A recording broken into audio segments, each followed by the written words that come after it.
Ekspertët kryesor të shëndetit kanë paralajmëruar se SBA po shkon drejt një pandemie tjetër, ndërsa gripi i shpendëve po del jashtë kontrollit në fermat amerikane.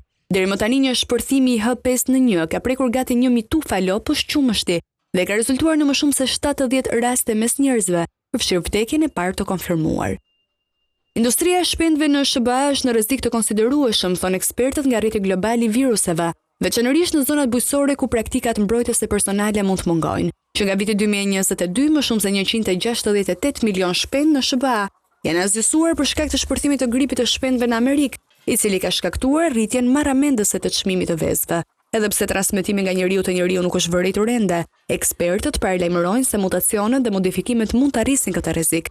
Tani rrjeti i bën thirrje qeverive botërore të përballen me kërcënimin e gripit të shpendëve H5N1, duke forcuar përpjekjet e mbikëqyrjes dhe duke zbatuar protokolle më të rrepta të biosigurisë. Organizata gjithashtu paralajmëron se vendet duhet përgatiten për mundësinë e përhapjes nga njeriu tek njeriu, për të shmangur një zinxhir kaotik ngjarjesh që kujton ditët e para të pandemisë së COVID-19.